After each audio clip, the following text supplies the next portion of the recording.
So guys এই প্র্যাঙ্কটার জন্য যে আইডিয়াটা আমার মাথায় আসে সেটা হচ্ছে আমাকে বাসার ভিতর থেকে একটা পুলিশ অ্যারেস্ট করে নিয়ে যাবে। এক্স্যাক্টলি জাস্ট চিন্তা করেন আমি যখন অ্যারেস্ট হবো তখন আমার মায়ের রিঅ্যাকশনটা কি হবে ওইটাই আমি দেখতে চাই। আমি পয়সা গেছি আমি পয়সা গেছি আমি পয়সা গেছি আসসালামু আলাইকুম। তৌহিদ আফ্রিদি জুলাই গণহত্যা মামলায় অ্যারেস্ট হয়েছে। এদিকে এক ফেসবুক পোস্টে আমাদের শেফায়েতুল্লাহ শেপুদা তাকে গরম ডিমের শুভেচ্ছা জানিয়েছেন।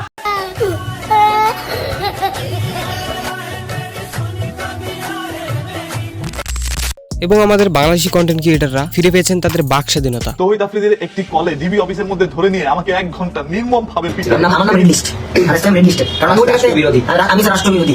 সরকারের পক্ষে ভিডিও বানানোর জন্য 1 লাখ টাকা তৌহিদ আফ্রিদি আমাকে দিয়েছিল। আমার সংসার।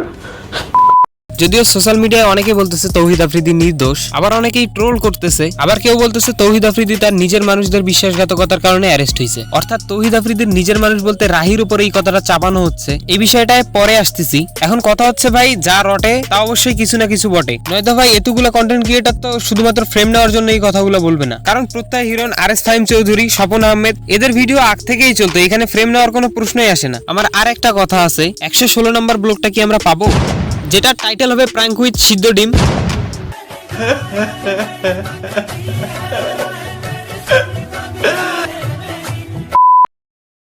যাই হোক ভাই অনেক হয়েছে, এবার আসি তৌহিদ আফ্রিদির টিম মেম্বার রাহির কাছে।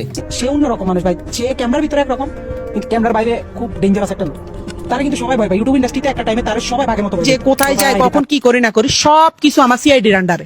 ইভেন হয়তো এই বেচারাকে সবাই হুদাই দোষারোপ করতেছে। ওই যে আগেও একটা কথা বললাম না, এতগুলো ইউটিউবার তো শুধু ফ্রেম নেওয়ার জন্য এগুলো বলবে না, তখনও তাদের ভিডিওগুলো ভালোই চলতো। সেই সময় যদি তাদের ভিডিওগুলো না চলতো তাহলে বোঝা যেত যে তারা হয়তো বা কন্ট্রোভার্সি করে ভিউ বাড়ানোর জন্য এই কাজগুলো করতেছে। তো যাই হোক, আমি এখানে কাউকে দোষী প্রমাণ করতে আসি নাই, এই ভিডিওটা শুধুমাত্র বিনোদনের জন্য বানানো। তাই ভিডিওটি ভালো লাগলে লাইক, কমেন্ট, শেয়ার এবং সাবস্ক্রাইব করে আমাদের পাশেই থাকবেন। আল্লাহ হাফেজ।